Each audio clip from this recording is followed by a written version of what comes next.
witness on the video that went on viral concerning a certain farmer who stated categorically that it is my bona fide property and have sold it to galamseyers. Simply because I have farmed for so many years and I've not been able to put up building. When these galamseyers came, I'm now owning a 3-bedroom.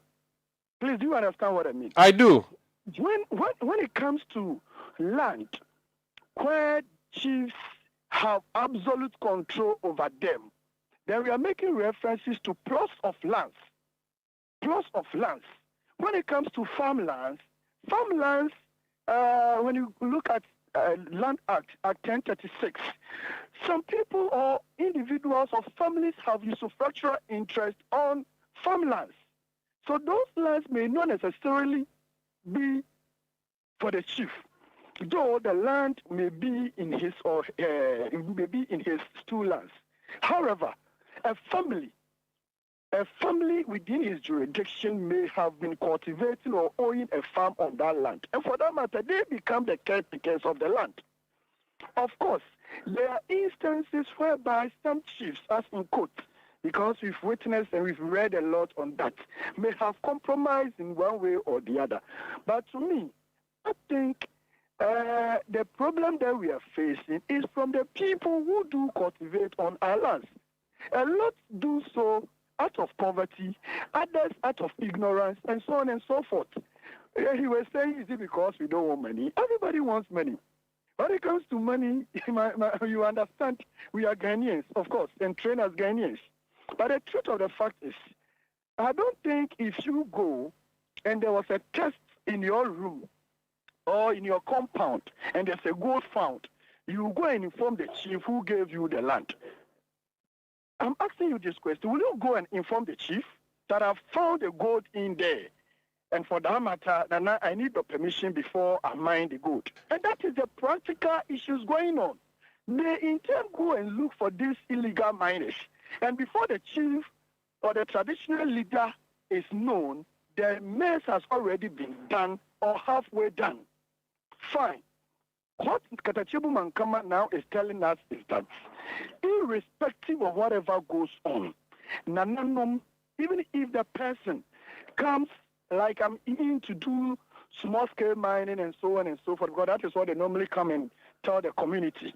We are in to do small-scale mining, present some documents from maybe EPA or Mineral Commission and so on and so forth. Whatever being the case, Nananom shouldn't allow that to happen. And we should bring the individual to the palace for them to scrutinize all the documents, find out that indeed it is proper mining and not illegal mining. Now, in our traditional area, we also want money, of course. But then we've also taken an oath of allegiance to protect our land, to protect us to property.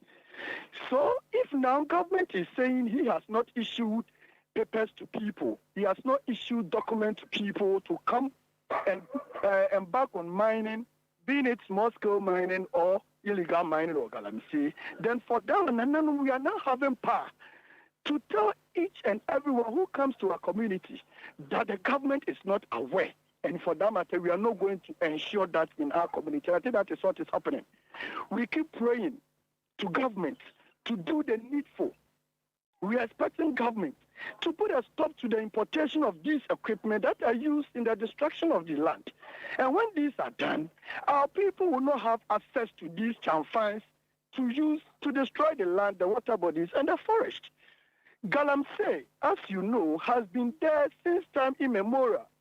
But what our forefathers were doing, they were not using sophisticated machines like we used to see. And it wasn't attractive, it wasn't lucrative. They were using manpower, what they used to call dig and wash. They were not destroying cocoa farms. They were not destroying water bodies. Until we saw the importation of these chamfans and these heavy equipment coming into the scene. So far as our people can have access to this equipment, then of course, they may, in a way, go and take the equipment to indulge in the illegalities. All right, last question would be, are you not facing resistance from your subjects? How are you dealing with that? There are people who would say to you that this is what we have to do to survive. How do you respond to them when they insist, or they don't resist at all? All right. Thank you very much. At first, they will tell you they have documents from government. They are having documentation from Mineral Commission, entry permit from here and there. But when the government also met the traditional leaders and stated categorically to us that we should support to stop them, now we've been bold enough to tell them that the government is saying you should put a stop to, irrespective. So if you think you have genuine documents, then of course you go back to the government. You go back. So that presupposes... So that's on the government side of it. I'm just asking that locally, the chief is the chief of the people in the community. When these people show up and say to Nananum that, listen, we want to mine, that is where we get money from, so we are not going to listen to you. Does that happen, or they have understood your proposal or instruction and are abiding by same? They are. Because like I said... You've not faced any resistance whatsoever? We've not faced any. And like I said, according to our paramount chief, if you fail to do so, you are going to be distilled. So I don't think the chief of Insuncia will sit down to be distilled. So, of course, they understand the pressure coming from the traditional council. And as it stands now, we've not witnessed any resistance. And we've come to realization that all are taking their equipment and they are removing them from the forest and the river bodies. And now, Tano River, the major river, Tano and Bia, now have retained or regained its normal shape. And it's very nice, as you can see. Very well. Thank you. We are excited to hear this. Please keep it up and keep pushing and ensure that the Galamsey fight succeeds. Thank you very much. That's Nana Elio Penny III. He is chief of Sehui Nsuensua and Chidomhini of Sehui. We also traditional council in the Western North region. From Western North, we'll go to the Bono region, where in the Bono region too, we are receiving positive news about a situation there. I want you to listen to the sound from this video filmed by a popular commentator in that area. Listen.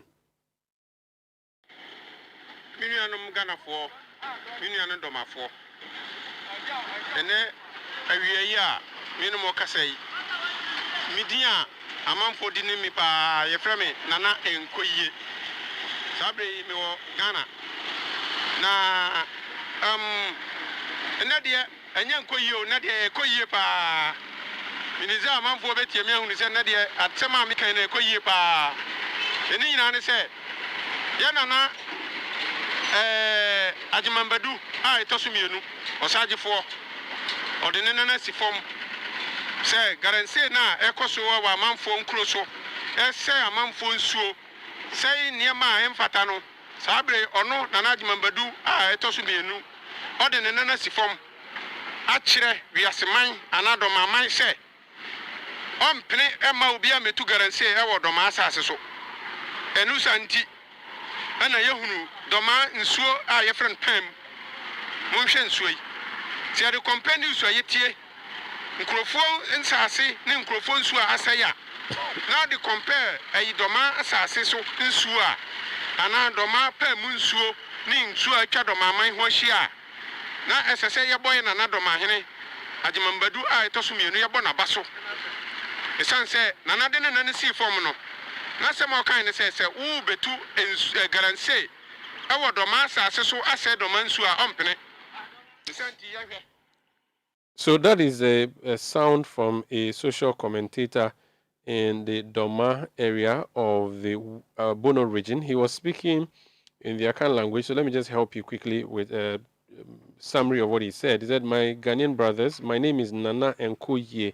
Today things are going on well because our chief Osajifo Ajimambadu II has made a firm decision to stop the canker of Galamsey, which is destroying farms and water bodies. He has made sure not to allow anyone engage in Galamsey on Doma land. It is for this reason we see this clean Mpaim River.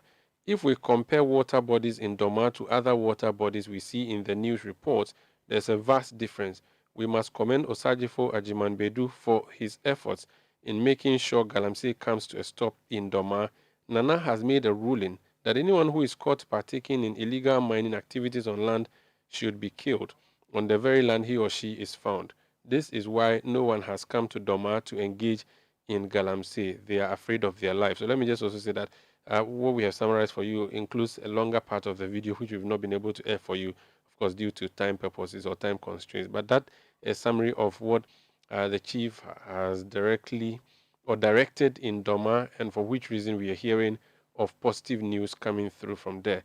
For all this while, the chiefs have been invited to engage in the fight against Galamsey, but we haven't seen the directives like we are seeing, and the consequence, and I'm referring to positive consequence that we are seeing tonight, is a bit exciting and good to hear. Let's look at the policy side of things. The people who have decreed or put up a law and said, let no one engage in activity A, B, C, D, and how they are coordinating or how they will be coordinating with traditional authorities in the future, considering that we're getting some positive news. The first story we brought you from Sehurio, so that's the capital of the Western North region. It's a new region that's been created.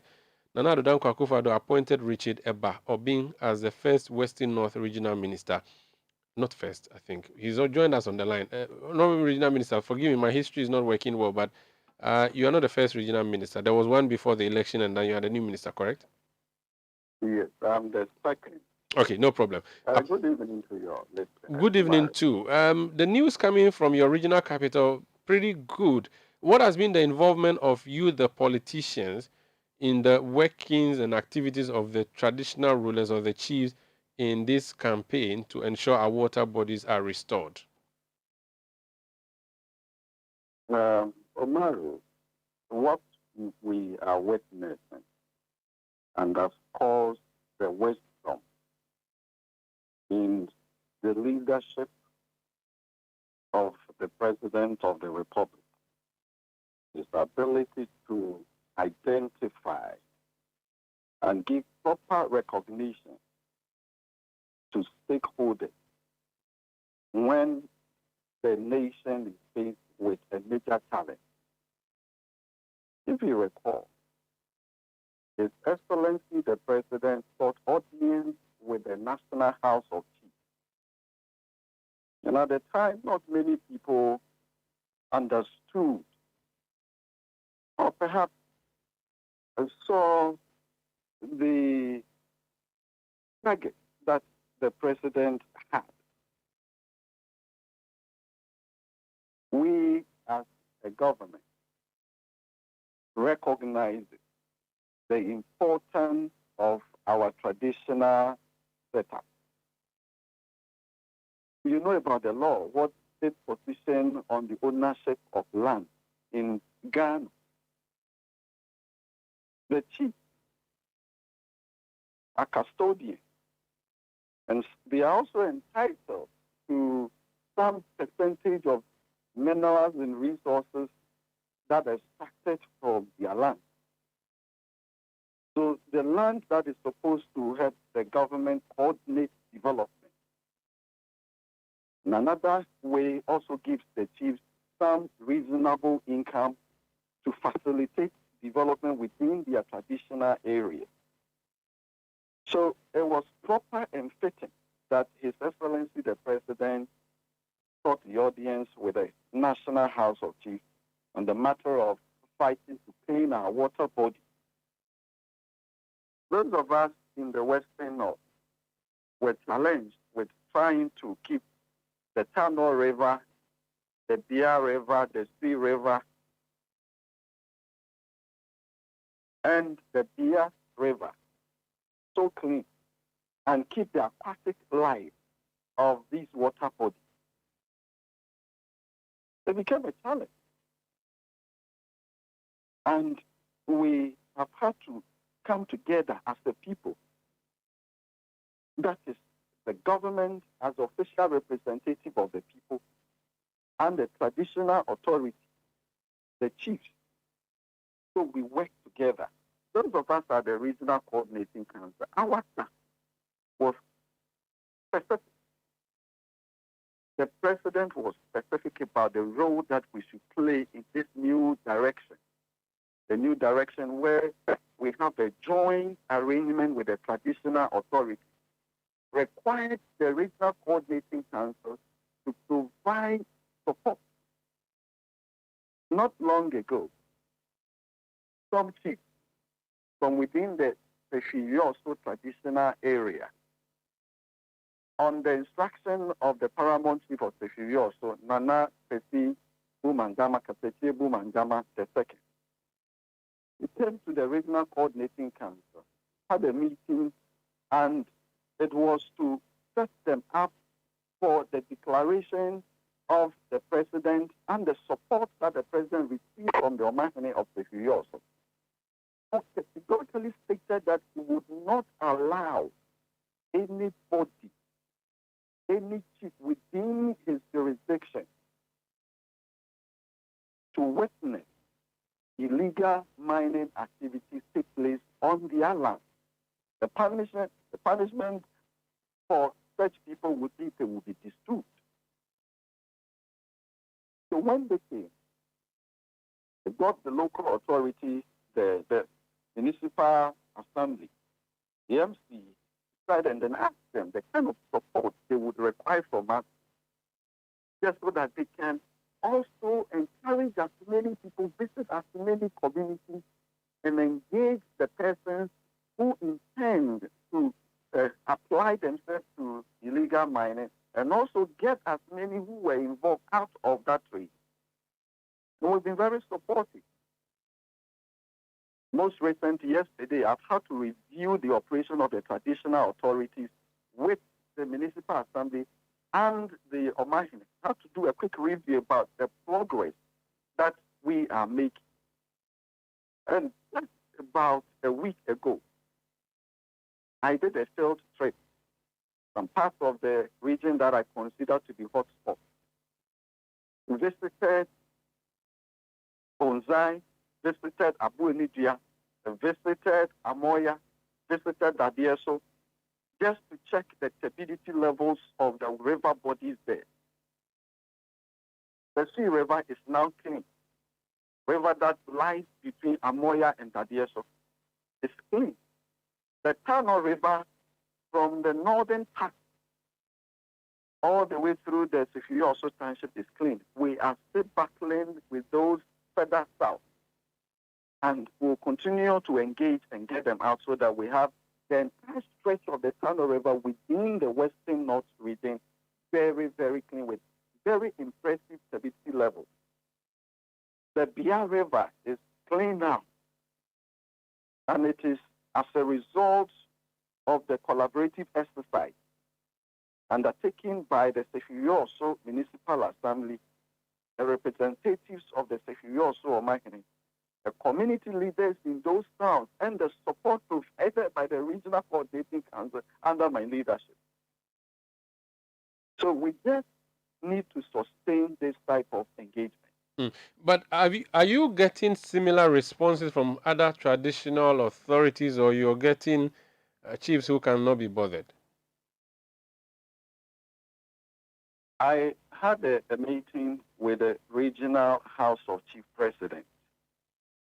Ours was to use the Sefirioso traditional area as a test case and to also understand the challenges that this type of a collaboration will be confronted with and the best solutions to apply to them. That is why recently we have had to review this type of arrangement. And now we are armed with all the very good, useful lessons. And so talking to the House of Chief Presidents for the Western North region, we are to have a meeting and engage the other traditional areas, the 5 other traditional areas within the Western North region. See how best we can all be parties to clean the water bodies and protect the forest reserves within the Western North region. Very well. Thank you so much, and wish you all the best with that exercise. That's the Honorable Richard Obing. He's Western North Regional Minister. This is Eyewitness News on 97.3 Citi FM. We are discussing Galamsey and how to fight it and the involvement of traditional authorities.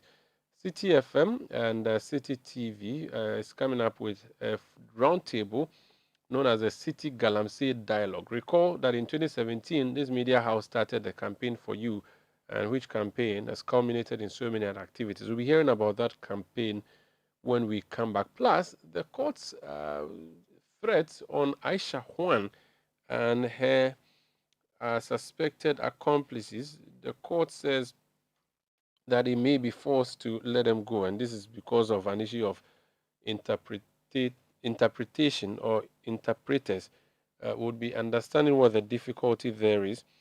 But let's return to Doma Ahinkro, where we brought you that soundbite about what the chief there is doing and which has resulted in clean water. Ampabing Cheme is a journalist with Gift FM in Doma Ahinkro. Mr. Cheme, you're welcome to Eyewitness News in Accra. Thank you, sir. This video that I played a short while ago, which is a video recorded by a social commentator talking about the directives of the traditional rulers, specifically the Doma Ahinkro chief. What, as a man on the ground, have you seen in response or consequence to that directive from the chief? Okay, thank you very much. His Majesty, Osajefo Osira, your doctor, Amadu the second, Bono Regional House of is the president himself. He has put ban on all guarantee activities in Doma municipality and then the nearby communities around Doma.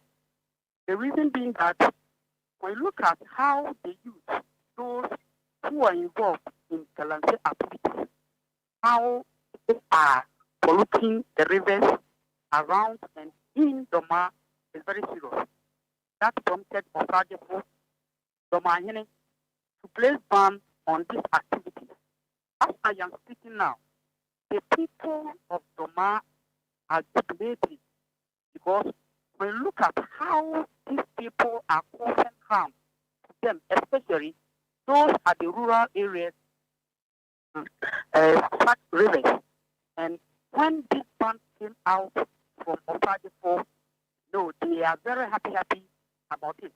And Osajefo has specifically informed all the parties, those who are involved in this volunteer activity. He has informed them that whenever or when he hears anything concerning about volunteer activities, he will punish such or there's something happening to your mobile phone or the gadgets you're using to talk to us. I keep hearing a very terrible feedback. Okay. Please, can you hear me well? Yes, please.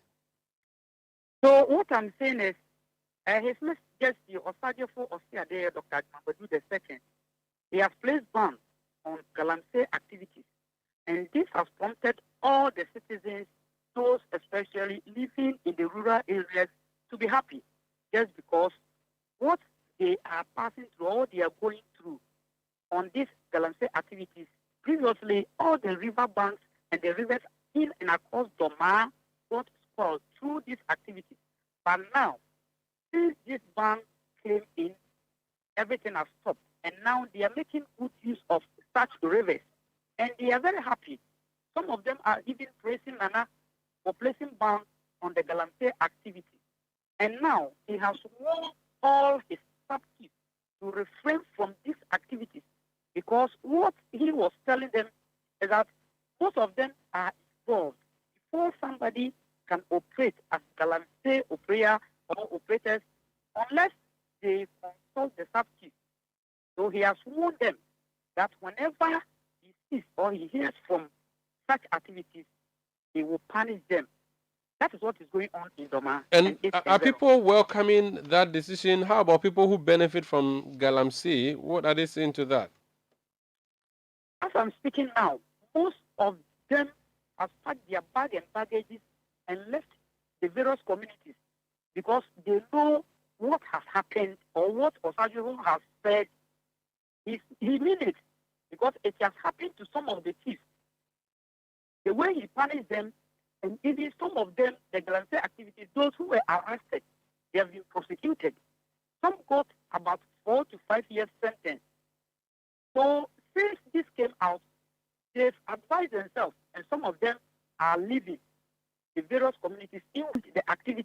taking place. Most of them are aliens. So they've gone back to their various towns and the various communities, left with some of the guys or the boys who live in Doma and the nearby communities, the natives. In Chi, we call it Kolikoli. Those who are doing Kolikoli now, they've stopped. They've stopped to it. And the community members or the citizens now, they are very happy about the decision taken by Osagifo. What is Koli Koli? Those who use pickers, shovel for guarantee activities. I see.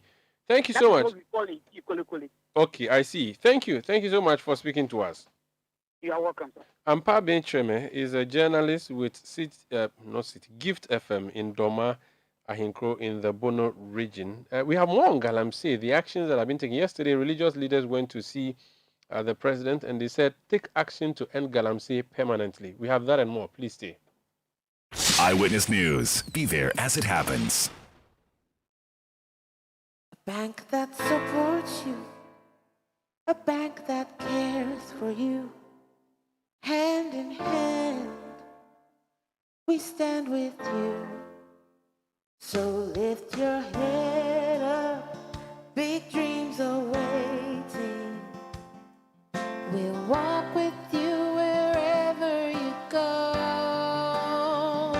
Where all your dreams are alive, CBG will make you smile. No matter what, we will rise with you. Your business will flourish, your name will stand out. Consolidated Bank, CBG, we stand with you.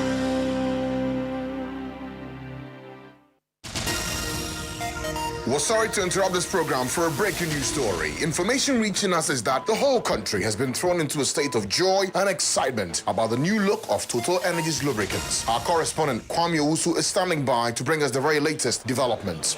Kwame, what exactly is the situation where you are?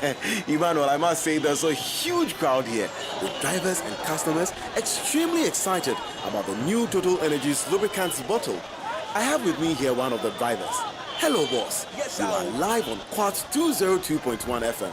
Tell us the reason for your joy. My name is War, and for 10 years, I use only Total Energies lubricants for efficiency and performance of my car engine. With a new bottle, it's easier to read, carry, and pour. New bottle design and color, new label, new cap, and security features with a QR code. Massa is the same superior oil quality. Challenge, this is performance at bedside. So you heard it right. Total Energies lubricants bottle have been entirely redesigned into a modern and premium pack to give you the best experience.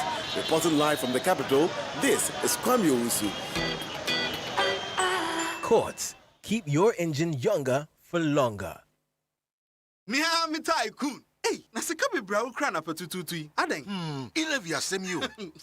Ilevia ye den. Chese wo de wo nya aguche ntie ncheche mu ahodo aye mani na ye mpo ansa na wudu sika nyina di akone aba. Te se ne ye wo 1995.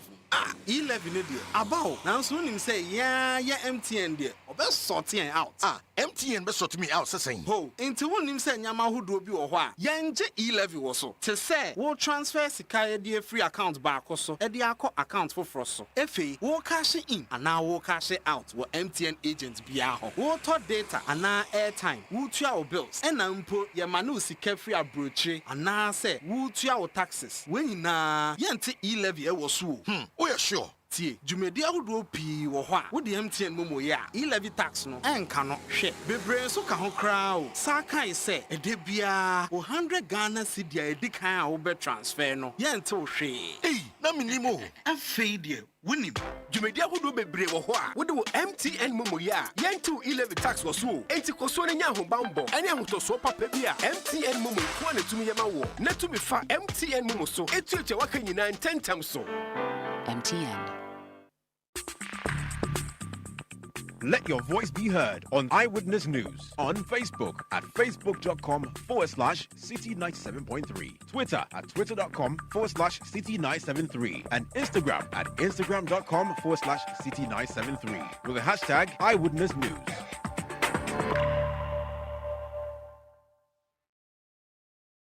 You're welcome back to Eyewitness News on 97.3 Citi FM. We're talking about Galamsey, and there's a big event coming up tomorrow. Nashika will tell us about that. Before then, yesterday, traditional leaders visited the president.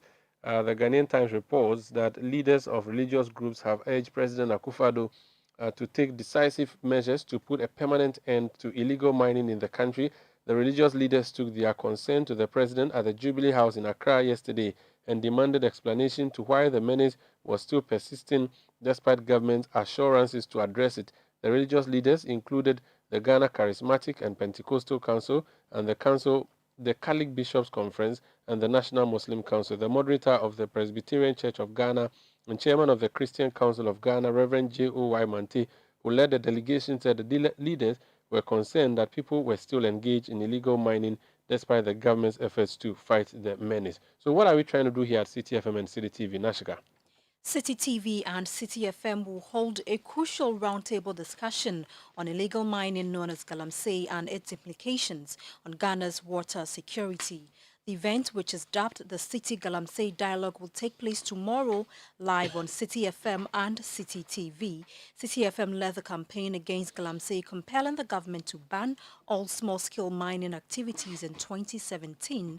The initiative resulted in significant improvement in freshwater bodies that were heavily polluted, with devastated forest areas seeing recovery. However, in recent times, the activities of illegal small-scale miners have intensified, with analysts projecting more devastation than ever before. The management of Citi FM and Citi TV is once again showing leadership by bringing relevant stakeholders together to demand better environment for Ghanaians. Managing Director Samuel Atamensa says the Roundtable Stakeholder Forum must trigger decisions to restore Ghana's fast depleting ecological space.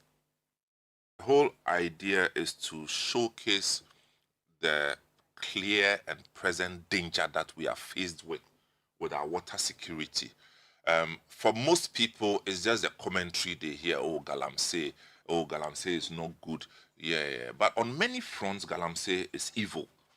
But we are putting this conversation together to drum home the real threat that we are faced with. Continuous and disproportionate use of certain chemicals in our drinking water, in water meant for farming. You know what it means to our health, the health of our children, health of helpless communities. You know, when we talk about helpless communities, we are talking about the unknown or unnamed communities whose habitat is constituted by these water bodies and farmlands. That's all they know. When they say, I'm going to drink water, what they actually mean is that they are fetching water from the stream. They are not even talking about pipe-borne water. And such villages do exist. What we are doing literally is we are wiping all these communities away, physically wiping them off with this practice. And so, putting this together, again, we have carefully invited the speakers from water safety and security related organizations and institutions who have done some work in this area. So to share some of their findings with us and also prompt government, this thing must trigger some decision. It must trigger some decision, because if it's left the way it is, or if we handle it the way we've been handling it in the past couple of years, we are in double trouble. Samuel Atamensa is the managing director of Citi FM and Citi TV. The Citi Galamsey Dialogue will host managing director of the Ghana Water Company, Dr. Clifford Brymer, environmental toxicologist Professor Chris Gordon, Bob Alpha of Water Resources Commission, and Dr. Adjoa Yuenchi Fianco. The Citi Galamsey Dialogue will be moderated by Vivian Kyle-Luko and will be live on Citi FM and Citi TV from 10:30 a.m. to 12:30 p.m. And indeed, if you want to know who and who are going to be there and what should make you want to come there, listen to the CEO of the MD rather of the Ghana Water Company Limited, Clifford Brymer, talk to us about water. And having 95 liters to supply to the people, you are rather throwing 50 liters away. So the 45 liters, how are you going to account for it? That will continuously cause what you normally would call rationing, or we will call demand management. Because if you don't do that, you will not be able to serve everybody. So the costs are in several folds. Our machines will have to be stopped and maintained more regularly than before. And so the shutdowns are becoming so frequent. Anytime you shut your plants, people are not getting water. That's what it means. That's Dr. Clifford Brimer. He is the managing director of the Ghana Water Company Limited, and he is explaining to us what the risks are and the real challenges of Galamsey. And that is why you have to be at that roundtable tomorrow. Listen to this soundbite as well. Here in Intercard, the availability of water now is very, very bad. In fact, about 2 months now, you're not getting water. Even if there is water, you can't even use, because the color of the nature of the water itself is very, very bad. We can't compare both the pipe water and the ground water, because it's virtually the same. In fact, the activities that is going on in the Galamsey is really worrisome. Now, in fact, we don't get water. I don't know what I'm going to even use to bath this evening. In fact, you always have to rely on tankers and the rest. So that is why you need to be at the Citi dialogue tomorrow. It's a roundtable discussion on Galamsey, a threat to water security. Thursday, 3rd November 2022, 10:30 a.m. to 12:30 p.m. on 97.3 Citi FM, and of course on Citi TV. Talking about Galamsey, and when we talk about foreigners involved in Galamsey, one name that comes up often is Aisha Juan. She was arrested, has been going to court, but it appears nothing is happening, and that is frustrating the judge. Yesterday, our correspondent reported from the court that the judge is threatening to release them either unconditionally or conditionally, and that is the alleged suspect, or not alleged suspect, but alleged conspirators of Aisha Juan. And this is on a simple issue of the lack of translators. Chinese nationals, you need someone who speaks Mandarin in court to translate to the judge, and vice versa. That's not happening. And one other person is from there's one national who is from Vietnam, so they needed a Vietnamese translator. That was also not forthcoming. So that is just one story that we have an eye on. You can get the details on citinewsroom.com. For now, though, let's talk about Valco. We had that story yesterday. They shut down the plant. The workers were demonstrating over what they say was a continuous stay in office of retirees. Over 20 of them, they said they wanted them out. But the plant is still not working, and management has a different explanation for that. Citi News' Ni Lati is in studio. Ni, what is the Valco management saying about the shutdown of the plant? Essentially, what management of Valco is saying is that the shutdown of the smelter or the plant is a planned move just to protect the smelter, given the ongoing integrated aluminium industry project, because they said that when they got hint of that particular protest by the workers, they decided to protect the plant. And so today they released a statement in what they said was to clear the air on the recent development. The explanation they gave was that following the unannounced takeover of the smelter on Monday, October 31, 2022, by some workers, management took the decision in line with the board's directive to immediately work with Gridco as a matter of urgency to take down the line in an orderly fashion to save it in order to allow for a smooth restart or as soon as possible. So this is in sharp contrast to reports circulating on social media that the move is as a result of the protest by the workers and it's against the management of the company. So a few things can connect here. Yesterday when we spoke to the union chairman, Edgar Tete, he suggested that the power was cut to the plant, and he said they were told there was an order from above. So it's likely that this order came from the bosses at the Valco.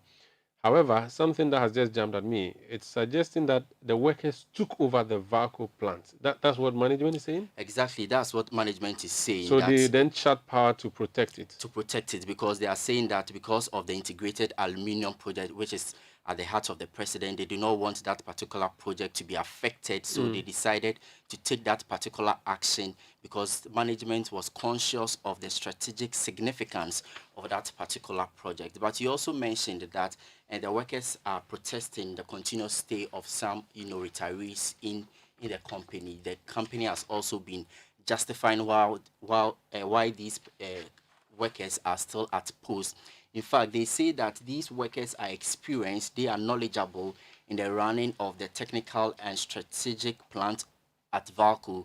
So that is why they are still at post, and that decision is deliberate and tactful. In fact, they say that if you remember, Valco has been running losses, and it was only in the year 2021 that they decided to see some profit recorded in the earnings before interest, tax, depreciation, and amortization, which is also known as EBITDA. So they are saying that they are keeping these workers still at post because of the technical know-how that they have, and so there is also plans to these experience. So the company has admitted that there are retirees working there. That is I think it would be fair to just read the specific commentary by the management. On page 2, it says, we wish to state that the decision to allow some staff whom we consider very experienced and knowledgeable in the running of a highly technical field and a strategic plant as a Valco smelter, a continuous stay was deliberate and tactful. They may have attained the retirement age but have not retired yet, as they have been engaged legally on contractual basis, a situation that is not peculiar to Valco but adopted in special situations by several private and public institutions, especially where the services of such persons are needed in a specialized field. You can read the second paragraph for me, Nii. Well, so what the management is continuing to say is that, however, the Valco board last year, 2021, initiated a succession plan which is already that's the third paragraph. That's the third paragraph, actually. So what the company is saying that their continuous stay in their respective positions has not only helped to impart knowledge, but led to a positive turnaround of the company.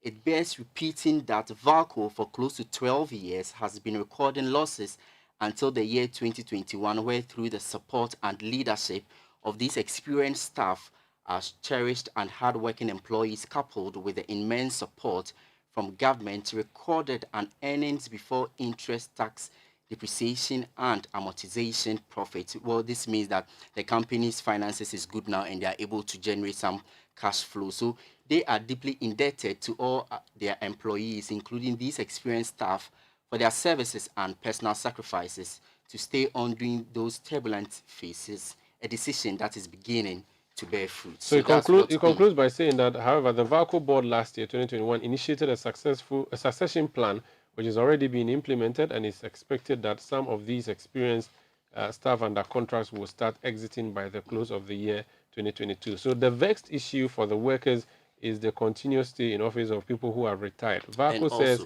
yes, they have retired. Yes, they need to go.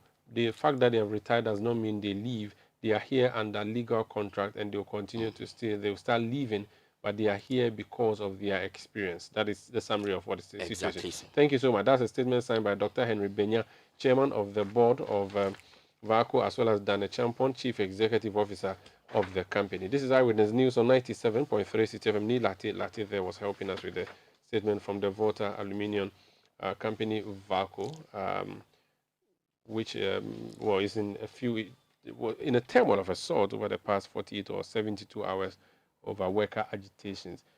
Let's go to Parliament briefly. We're hearing someone is in town, Nashika? Right. The Member of Parliament for Dom Kwabinya Sarah Adjasafo has returned to the country after months of absence. This follows Speaker of Parliament ruling for the plenary to decide on the fate of the NPP legislator. Her continuous absence from the country has come under criticism, with the House set to debate and decide in the coming days on whether her seat should be declared vacant. According to Citi News sources close to Adjasafo, the NP will resume her parliamentary duties following the return. Thank you so much, Nashika Caesar. This is Eyewitness News on 97.3 Citi FM. We are broadcasting from Adabraka in Accra. It's now time for the latest in the world of business, and Citi Business is nettily netty We're bringing us summaries of the big stories in the world of business shortly. And then after that, we have Point Blank. And on Point Blank, we're talking about our energy sector, the challenges there, the proposed solutions. We'll be hearing from independent minds as well as interested minds and politically tinted minds on this subject. Don't go away. Eyewitness News. Be there as it happens.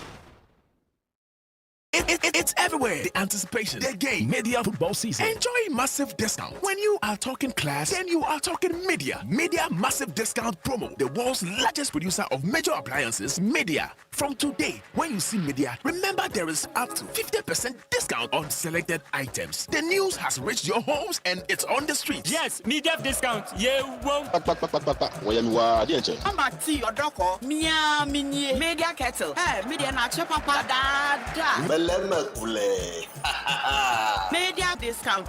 Yeah, whoa. You've heard it all. Enter any media outlet around you and purchase your gas cooker dispenser, fridge water heater, toaster, washing machines, kettles, and many more. And the good news, up to 50% discount on selected items this season. Media football season. A rising TME, a rising increment in my salary. This is all I ask this season. A rising Bwami. Mpaibo Mbappe, please stop disturbing God and switch your salary account to Access Bank now to get a triple salary. Oh yes, it's as simple as that. Switch your salary account to Access Bank and stand a chance of winning 3 times your monthly salary. You heard me right. 3 times your salary. Also win exciting prizes like school fee scholarships, free DSTV subscriptions, interest-free loans, free insurance cover, cashback rewards, and a lot more by spending a minimum of 500 Ghana cedis with any of our Visa card. Promo runs from now to 30th April 2023. This promo is in partnership with NLA on the Caritas Lottery platform. Terms and conditions apply. Access Bank. More than banking.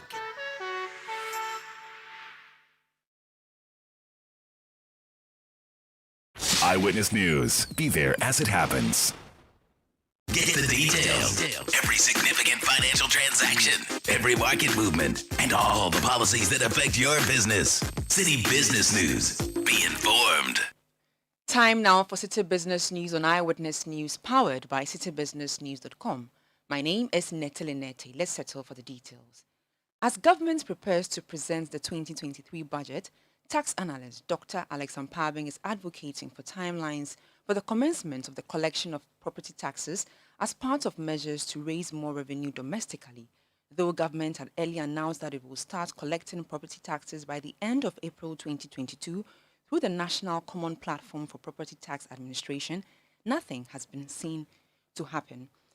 In an interview with Citi Business News, Dr. Alex Ampabing also called for a national standard valuation system to effectively identify properties and owners. In the last budget, government did talk about introducing the unified common platform, that they now want the GRA to support the local assemblies. And then they have a common system that will use to tax all MMDC's properties across the country. We're looking forward to this. Government made promises that we are going to start it in January. We are into the 10th month. We have never seen any broad daylight, any light on this. We look at the potential property tax has, even the possibility of creating jobs. Because I think according to the census, you have over 7 million properties. Now, if government is to go ahead to tax the properties, there are so many potential. There are lots of youth who are out there without jobs. As it stands, it's up to the various assemblies and how they want to tax the properties. But we need a standardized way of taxing. So we need to have a team of people that we can train for them to understand how to tax the properties, given the right parameters and indexes to determine how each property should be taxed. So if Mr. A goes to property B and says your liability is 10 Ghana, if Mr. C comes, they should be the same, because we want to go by a set of standard valuation technique. Dr. Alex Ampabing is a tax analyst. The Food and Drugs Authority, FDA, has directed all importers and manufacturers of pharmaceuticals to comply with a new directive to sample and test all batches of imported glycerin and propylene glycol. The FDA explains that the directive follows recent reports of the death of over 60 and 99 children in the Gambia and Indonesia, respectively, from acute kidney injury. Below are excerpts of a statement from the authority to the importers and manufacturers of pharmaceuticals. The FDA wishes to direct with immediate effect that 1. All batches of imported glycerin and propylene glycol raw materials should be accompanied by a certificate of analysis that have test and limit for diethylene glycol DEG and ethylene glycol EG as per the recognized official compendia. 3. Only tested and released glycerin and propylene glycol imported raw materials shall be used in formulating products to be put on the market. 4. For all batches of finished pharmaceutical products FPP imported into the country that have glycerin and propylene glycol as excipients, the manufacturers are required to submit documentary proof of the FPP manufacturer's control of DEG and EG in the excipients used for the FPP. 5. In the absence of proof of the control of DEG and EG in the excipient, the FPP shall be sampled at the port of entry and tested for the presence of DEG and EG at USP, Ghana Quality Control Laboratory, at the cost of the importer. 6. Only finished pharmaceutical products that meet the above requirements will be allowed onto the market. Importers, manufacturers, and other stakeholders are to take note of this and comply accordingly. Those were excerpts of a statement by the Food and Drugs Authority read by my colleague Charles Owusu-Kumi. The National Petroleum Authority, NPA, has justified its decision to remove the subsidy on residual fuel oil, RFO, stressing that it has become necessary to ensure the availability of the products for industry. The NPA argues that due to the rise in global prices and the depreciation of the cedi, the levy collected to subsidize RFO is no longer sufficient and is hampering the supply of the commodity to businesses in the manufacturing sector. Head of Economic Regulation at the National Petroleum Authority, Abbas Ibrahim Tasunti, stated that the decision to suspend the subsidy was taken in conjunction with the Association of Ghana Industries, AGI, in the best interest of the sector. He spoke at a press conference organized earlier today. As the prices and the exchange rate rise, the subsidy levels also rise because the full cost of the product are not being passed on to the consumer. It has become unsustainable to keep the subsidies on RFO because the subsidy we have on it is affecting its supply. The suppliers of these products are refusing to supply the products because the subsidies are not being paid on time. That is one. And also, because the subsidies are not being paid on time, the companies have refused to supply the product. They sell and they are not recovering the full cost. And they are not also getting the subsidy paid to them. And therefore, the industry, the manufacturing industry, has suffered to access this product. This led them to close down their factories, and they have not been producing. So it's been a challenge for them. We've engaged them, and the solution was that to help them to get the product available, it would be better for them to pay the full cost than to not have the product and get their factories running. And therefore, the resolution was that in the meantime, the subsidy on RFO should be removed so that they can have access to this product. It's important to note that the alternative product they can use is diesel. As we all know, the cost of diesel is very, very high now.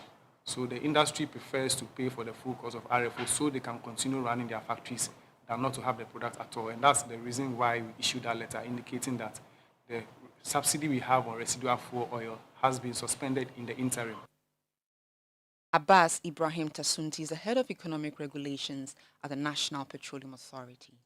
The Chief Executive Officer of the Ghana Investments Promotion Center, Yofi Grant, has indicated that government is working assiduously to ensure that the continuous growth of investments in the country. He maintains that developed markets around the world are equally bearing the brunt of the global economic crisis.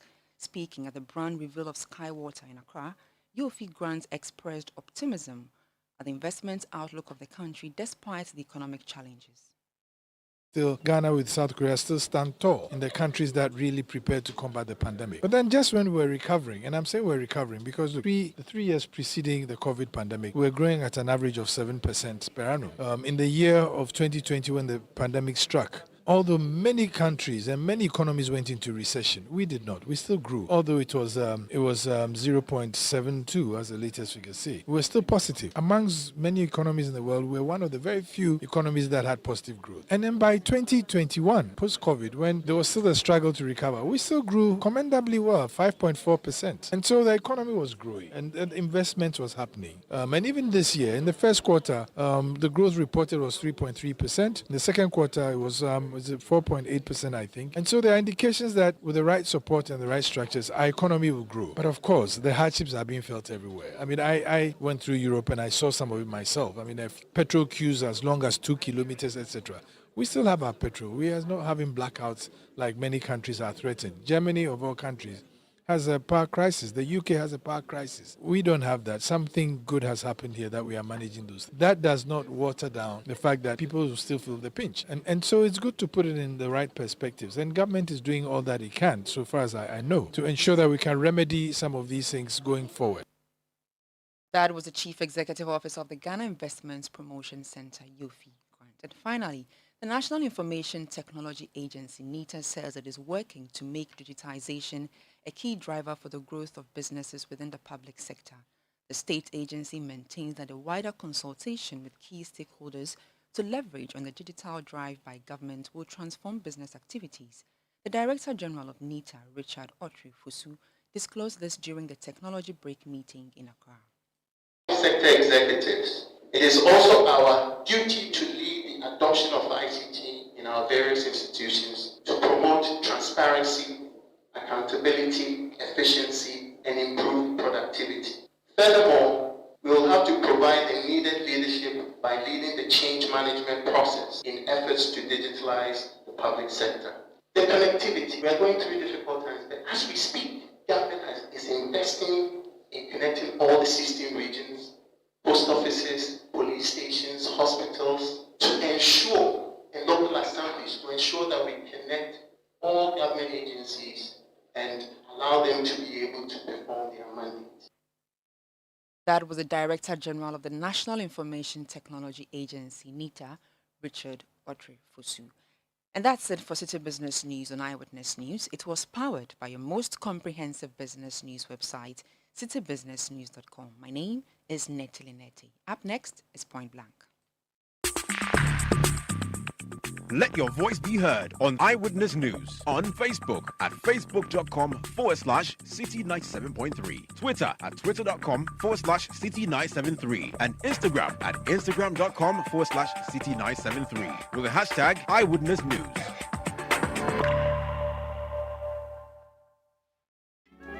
If your landlord say come up for house, hello?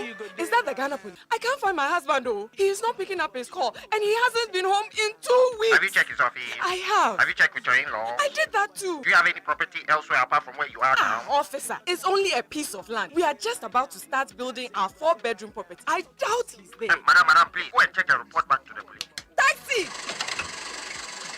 Hey, Osai, when did you complete this property? Well, whenever I spoke to you about taking a home construction loan from First National Bank, you brushed me off. So I went ahead and took the loan. I missed out on Yoho, so I decided not to miss out on Build Up 2022. First National Bank is offering up to 1.5% reduction in your interest rate when you apply for the home construction loan. Be part of Build Up 2022. Call 0800-770-522 or 0242-435-050 today to get started. First National Bank, Bank of the Changeables. First National Bank. How can we help you? Ayami, if I say EGL Bazaar, say it be Bazaar. Electroland Ghana Limited is running a tech sale all you can grab bazaar. Items are a mixture of brand new, slightly used, scratched, showroom display, repaired and dented. Get up to 80% off. EGL Bazaar runs from Friday to Sunday. That is on the 4th, 5th and 6th November from 8 a.m. to 6 p.m. each day. Location, Coca-Cola Roundabout, Spintex. Satisfy your tech hunger with products from Nasco, Samsung, Media, Toshiba, and more. Samsung television at 1,199 Ghana City. Grab a Nasco top-load washing machine 6 kg, 1,299 Ghana City. Media toaster, 399 Ghana City. Grab for yourself smartphones, accessories, candle lights, washing machines, fridges, ovens, gas stoves, vacuum cleaner, dispenser. Quickly jot down the numbers. Call 0242-439-437. EGL, home of electronics and appliances. Eyewitness News. Be there as it happens.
It's 20 minutes to 1900 GMT. This is Point Blank on Eyewitness News. I am Umaru Sanda. Amadu. Tonight on Point Blank, we're talking about the energy sector, petroleum sector, and how the challenges there can be dealt with. The minority in parliament has a proposal. It says that the government should use part of the 8 billion cedis revenue accrued from petroleum products to cushion consumers and customers against the current hardship. The minority says the government has received over 8 billion cedis from petroleum resources in less than 3 months, as against its prediction of generating 6 billion for the year 2022. Speaking to journalists, the ranking member of the Mines and Energy Committee of Parliament, John Jinapo, urged the government to act to halt the escalation of fuel prices, which they say has seen over 300% increase in less than a year. It is sad. It is really, really sad to note that fuel price today is going through the roofs. At the beginning of the year, fuel that was selling at 6.5 cedi per liter has now increased by 300% in less than 1 year. The price of fuel at the pump has increased by more than 300%. Indeed, today, fuel is more costly than even the minimum wage. I've never witnessed that in my life. Today, as we speak, a gallon of diesel sells at about 105 Ghana cedi. The ordinary Ghanaian is suffering. Workers are suffering, teachers are suffering, MPs are suffering, even the man on the street is suffering. You journalists, you are even suffering the more because you have to be moving up and down to cover stories. It is sad. It is very, very sad. But even more importantly, I wish to place on record that this government is making so much money from the Ukraine-Russian war. In the 2022 budget, government projected that it will receive a total amount of about 6 billion for the whole of 2022. That is what was projected in the budget. Today, as we speak, from the PIAC report, in less than 3 months, and I mean just 1 quarter, government has received over 8 billion cedis from our petroleum resources. So in 3 months, government has received more than it projected for the whole year. So government is making supernormal profit. In fact, even the price stabilization and recovery levy, which is supposed to subsidize fuel, government projected that in the first 2 quarters, it will receive 269 million. As we speak, from the Ministry of Finance's own record, government has received about 800 million. And so this notion that government is not making revenue is a fallacy. It's a complete falsehood. Government is making so much money from our petroleum resources. I therefore call on President Akufo-Addo and the outgoing Minister of Finance that they should do something about this price increment. They should sit up and think outside the box and apply these huge supernormal profits to cushion the ordinary Ghanaian. Ladies and gentlemen, I feel very sad as a member of parliament when on a daily basis I receive calls from my members in the constituency who cannot even afford 1 square meal a day. People cannot even send their kids to school because of the exorbitant fuel prices, which is having a cascading effect on food prices and the general cost of living. We hold the view that government can do something about the fuel price increment. Government must sit up, government must do something, and government must cushion the ordinary Ghanaian. It is indeed sad. Wallahi, wallahi, the people of Ghana are suffering. And something must be done. President Akufo-Addo, this is not what you promised the people of Ghana. This is not what we were told. John Abdullah Jinapo, MP Yape Kuso, and ranking member on the Mines and Energy Committee of Parliament, speaking there at a press conference. There's something else that he talked about. I'll be dealing with that, but let me introduce my guest on the line first. On line one, I have Ben Boachi. He's Executive Director of the Africa Center for Energy Policy, ACEP. Ben, you're welcome. Thanks so much for having me. On line two, I have Dennis Jeyi. He's Africa Program Officer, Natural Resources Governance Institute. Dennis, you're welcome. Thank you, Umaru. Let me start with Ben. Ben, what do you make of this proposal from the minority that, listen, we have windfall, which is one of the arguments Tarzan has been making from our export of petroleum, because forget it, we are crying because we are importing at a higher cost, but we are also an exporter, even though we may be very insignificant. But we are still making money, and the minority sums it up to over 8 billion and says, let's use that to cushion us at this time. What's your reaction and perspective to that? Well, is that to me or Yeah, it's to Ben. It's to Ben Boachi. All right. Okay. Yes. Well, I don't know what the minority is asking for. I mean, way back in March, when prices started going up, we indicated that if you look at the projections of government at the time, we expected that windfall, which could have been passed on to relieve consumers at the time. And many other countries were doing that. I mean, you had Germany, giving people cash to take transportation. Other countries were, subsidizing products. UK was giving about 5 pence subsidy on products when petrol prices were going up. And we indicated to government that we could do the same with the revenues that we're expecting upstream to be able to cushion consumer, because it was way in excess of projection. I'm not sure we can do the same argument in November, because the finance minister went to Parliament in July for appropriation, for revision of his budget, and he actually accounted for the extra receipts in the midterm budget. So he has essentially appropriated what he's going to receive for the end of the year. So there is no money left for anybody to ask at this point for that to be used to cushion the consumer, because Parliament is the one that passed the revised budget, and that has been appropriated. So it's part of our expenditure program up to the end of the year. So there's nothing left in there. There is money left, for anybody to use to. I mean, just Sunday, the president said we are in crisis. So if there's money sitting anywhere, you think he will come and tell us that there's crisis and not use that money. Dennis, let me go, Dennis. Dennis, is that your reading of the situation too, that there really isn't anything there to even rely on? So this cushioning that the minority is proposing is an empty coffers? Yes, and then there's some clarification to be made. Knowing how the law provides for the distribution of petroleum revenues and the priority areas which have been assigned, including the Stabilization and Heritage Fund. Yes, what Ben is saying is true. The revenue projection at the beginning of the year was about $1 billion. In the mid-year budget, it was revised to about $1.5 billion. And then all of that was allocated to spending areas. But the PRMA itself makes provision around periods of crisis.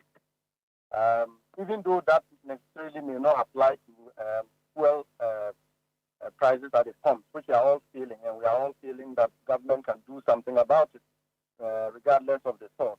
The only gap there I see is that the Stabilization Fund, which has always accumulated resources for a period of unanticipated revenue shortfalls and other emergencies that may emerge in the economy.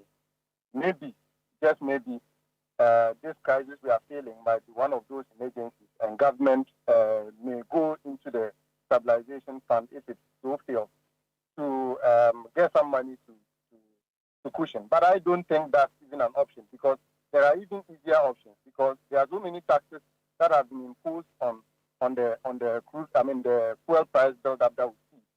Maybe the first option is to begin by taking off some of those taxes that are not relevant at this moment, including taxes like the toll recovery levies and things like that, levies and taxes, take them off probably as the first option before we look at the second option, which might be the stabilization fund. You say that they should take off taxes at these desperate times when they need every penny that they can get? For me, the effect is the same. If you are asking government to take petroleum revenue and then subsidize our crude oil, you may as well take off taxes. It's all revenue to the government. I don't see the difference. All right. So for you, if we're to deal with the issue, going to the going to the windfall is not the solution. The solution is remove the unnecessary taxes on a liter of fuel in the petroleum build-up one, and then go to the stabilization fund. Correct? Perfect. Ben, what would be your two proposals too, if you were to advise the government on what to do in cushioning customers or Ghanaians? For post the revision of the budget. I think that has to be clarified. Once it has been appropriated for spending in the budget, there is no windfall.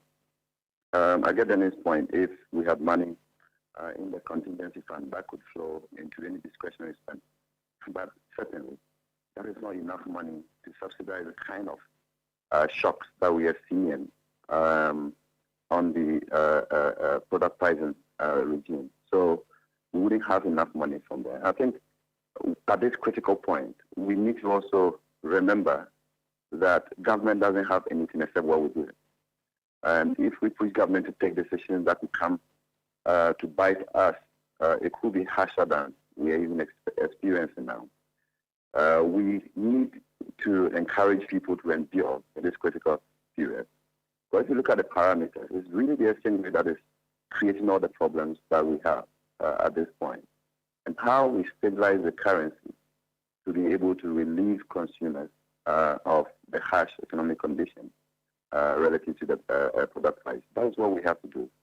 In the short to medium term, the government probably will have to look at those who are heavily impacted at this point and pass on some relief so that we don't do a wholesale targeting.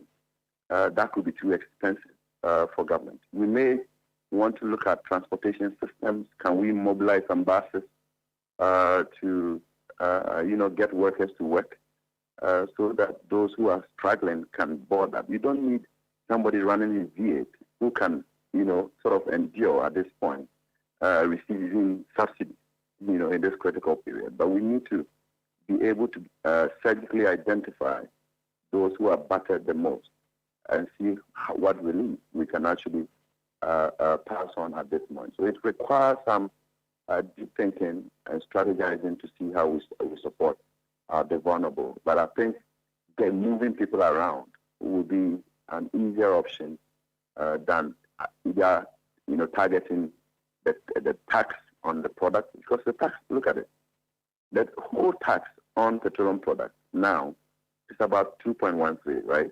If you take out 2 cedis from the product, which is already 23 cedis per liter diesel, it's not going to do much for the consumer at this point.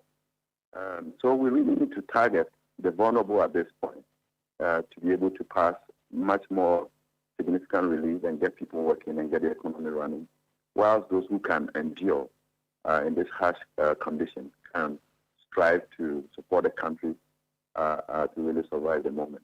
Okay, let's go to the other angle of the discussion we are having tonight, and I'm going to go back to Dennis and start with him. Dennis, the minority says that the government has diverted $100 million from the petroleum fund, and that the finance minister ceded shares from the 2021 Oxy transactions in respect of the Jubilee and 10 fields to an offshore company known as Jubilee Holdings. Do you know about this situation? I'm talking to Dennis now. Okay. Well, thanks. Yes, I'm fully aware of that situation, and in a number of courses we've raised issues with it. The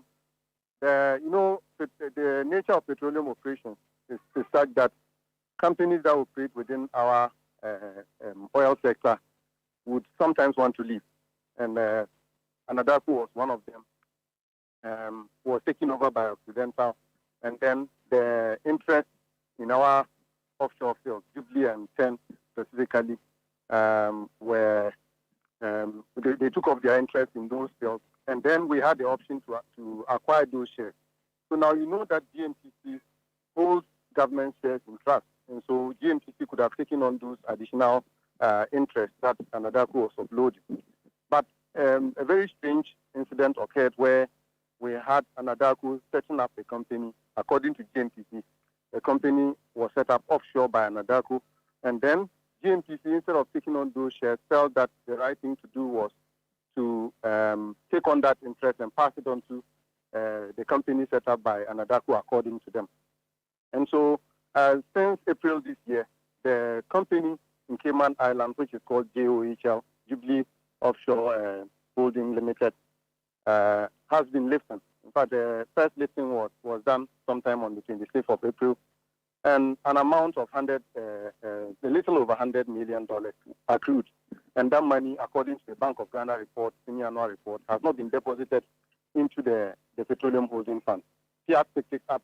Of course, the matter came up even before PIAC picked it up, but then the PIAC report revealed the amount had actually accrued and then wasn't paid into the Petroleum Holding Fund, which is the fund established by the government of Ghana to hold those kinds of revenues. So we are fully aware of all the issues, including the fact that we now prefer to operate offshore instead of making use of our companies that we have in-country, the state-owned enterprises like GMTC or even Exploco, which is supposed to be the well-known subsidiary of GMTC that takes on interest also as a subsidiary of the NOC. I see. Thank you. Let me pick the last comment from Ben Boachi now. Ben, so it is true then that 100 million cedis cannot be accounted for, has been diverted. Could that be a criminal action or simply an issue with balancing the books? No, I think the issues are even much deeper than what is being raised. And we raised this issue first, way back in January. We even did a press conference to highlight the fact that a national oil company based in Ghana, belonged to Ghana, was acquiring an asset and decided to give that asset to an offshore company to hide it in Cayman Island. We had problems with that. And if you look at how the transaction even happened, you had the Ministry of Finance approving for GMPC to use tax revenue to acquire the asset without appropriation. It was not appropriated by Parliament. Parliament didn't pass or give the right to the Ministry of Finance to spend the money to acquire the asset. Even though we supported the acquisition of the asset, the proper thing ought to be done. The Constitution mandates that every expenditure must be approved by Parliament. It was not approved. It was just the finance minister deciding that they should go and buy the asset and then give it to a company registered in Cayman Island. That itself becomes an international transaction because the company, is responsible for the laws of Cayman Island and not the laws of Ghana. So GMPC registry, hiding a company in Cayman Island to own asset base in Ghana, we have problems with that. And there are illegalities even against the Constitution that we have been speaking about in Parliament. Nobody has acted on that. Until recently when GMPC brought the company into Ghana to register it as a foreign entity to operate in Ghana. So we have our own money routing to Cayman Island before it comes to Ghana, to operate as a foreign entity. And that is the kind of things we are actually supervising. And the suspicion would be because Cayman, we know how companies in Cayman Island, we know what the scenario around them are. It's a secrecy jurisdiction. It's a tax haven. Yeah, so then it means... We don't know who actually owns the company because you never get to know unless those who went there to go and register and change their names into their directory. It's what they tell us and how we can believe.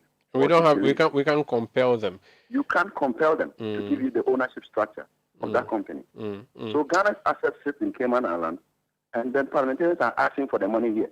But the company is domiciled there. Wow. All right? So we need to bring down the company and let GMPC is established to produce oil. How do they set up a company offshore for that offshore company to be the one producing oil? I'm sure in the coming days they'll come explain to us. But thank you so much for now. Let's leave it here. Thank you. That's Ben Boachi. He's Executive Director of the Africa Center for Energy Policy, ASEP. You earlier on heard Dennis Jair.